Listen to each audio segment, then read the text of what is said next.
Warning: contains scenes that some viewers may find disturbing. দর্শক, এই মুহূর্তে আপনাদের সাথে যুক্ত হয়েছি ব্রাহ্মণবাড়িয়া জেলার কসবা উপজেলা থেকে।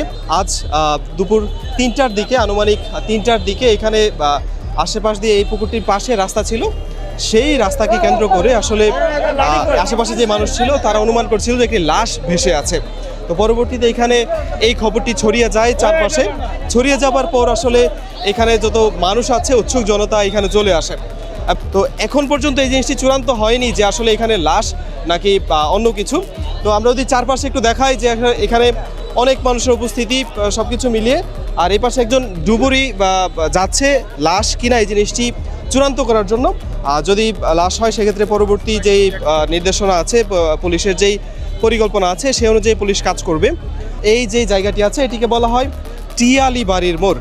তো যতটুকু অনুমান করা যাচ্ছে এবং যিনি নেমেছেন তার সাথে আমরা একটু কথা বলার চেষ্টা করেছিলাম, ইনিও অনুমান করেছেন যে এটি একটি মৃত মানুষের লাশ। তো এই ঘটনাটি আসলে কবে ঘটেছে এবং কি হয়েছে সব কিছু আসলে আরও পরে জানা যাবে, কিন্তু এখন যতটুকু অনুমান করা যাচ্ছে আমরা যদি সে পাশে দেখাই, এই জিনিসটি আসলে একটি মৃত মানুষের লাশ হিসাবে অনুমান করা যাচ্ছে। লাশটিকে নিয়ে আসা হচ্ছে বা যেই মৃতদেহটি আছে আমরা এখন একটু স্পষ্ট হচ্ছে আমাদের কাছে, মনে হচ্ছে এটা লাশ, আর এটিকে পাশে নিয়ে আসা হচ্ছে। দর্শক দেখতে পাচ্ছেন ঘটনাটি। পুলিশের কালার এক্সপার্ট ডার্ক স্যাপ এবং মাইল্ড অন হ্যান্ডস টেকনোলজি সমৃদ্ধ অরিক্স অ্যাডভান্স ডিটারজেন্ট পাউডার, আপনার লন্ড্রি এক্সপার্ট। পুলিশের যে টিম তারা উপস্থিত আছে, কসবা থানা পুলিশ এখানে উপস্থিত আছে। এখন আমরা যেটি অনুমান করছি এটি লাশই হওয়ার সম্ভাবনা সবচেয়ে বেশি। এই পাশে নিয়ে এসেছে কাপড়, শার্ট দেখা যাচ্ছে গায়ে। তো সব কিছু মিলিয়ে আসলে দেখা যাচ্ছে যে আসলে এখন দেখা গেল যে এখানে গায়ের মধ্যে একটি শার্ট পর্যন্ত দেখা যাচ্ছে, শার্টটিতে ধরে তিনি টেনে নিয়ে আসছেন। পারে আসার পর আসলে এই জিনিসটি আরও চূড়ান্ত হওয়া যাবে যে আসলে এটি লাশ কিনা। আর আশেপাশে আসলে জনতা, উৎসুক জনতার অনেক ভিড়, সব কিছু মিলিয়ে আসলে জিনিসটি একটু অন্যরকম হয়ে গেছে। আচ্ছা, এখানে দর্শক আরেকটা জিনিস, এখানে কয়েকজন মানুষ এসেছে যারা অনুমান করছে তাদের আত্মীয় আসলে তাদের পরিবারের একজন হারানো গিয়েছিল। তো তারা এসে এখানে পুলিশের কাছে তাদের যেই অভিযোগপত্র আছে সেটিকে নিয়ে এসেছিল এবং তারা দাবি করছিল যে তাদের পরিবারের একজন হারানো গিয়েছে। তো সেই মানুষটি কিনা তারা সেটির জন্য অপেক্ষা করছিল। তাদেরকে আপনারা দেখতে পাচ্ছেন এখানে যারা ছিল, যারা অনুমান করছিল যে তাদের পরিবারের কেউ এখানে এসেছে, তাদের কান্নার আওয়াজ শোনা যাচ্ছে।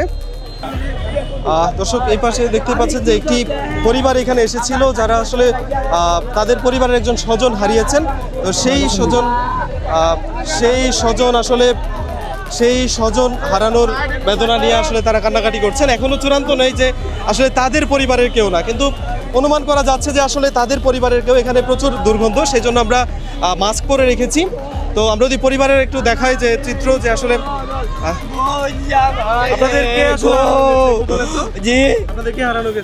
আমার বোনজা ভাই, ছোট বোনজা ভাই, গত সোমবার আনুমানিক 3:30টার দিকে ভাই এই ঘটনাটা ভাই হয়েছে ভাই, উলুছড়া ঘটনাটা হয়েছে ভাই।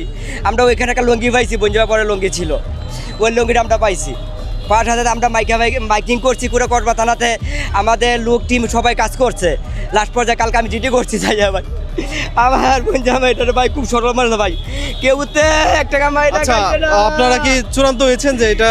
জি জি জি জি, আমার দেখেন আপনার দাঁড়িয়ে খুব দাঁড়িয়ে আছে, চেহারা দেখে চিনতে পেরেছেন? জি জি ইনশাআল্লাহ, জি জি জি দাঁড়িয়ে আছে, দেখেন আপনার দেখেন আবার। আচ্ছা দর্শক, যেমনটি পরিবারটি বলছে যে তারা চেহারা দেখে চিনতে পেরেছে যে তাদের যেই স্বজন হারানো গিয়েছে সেই স্বজনের লাশ এটি।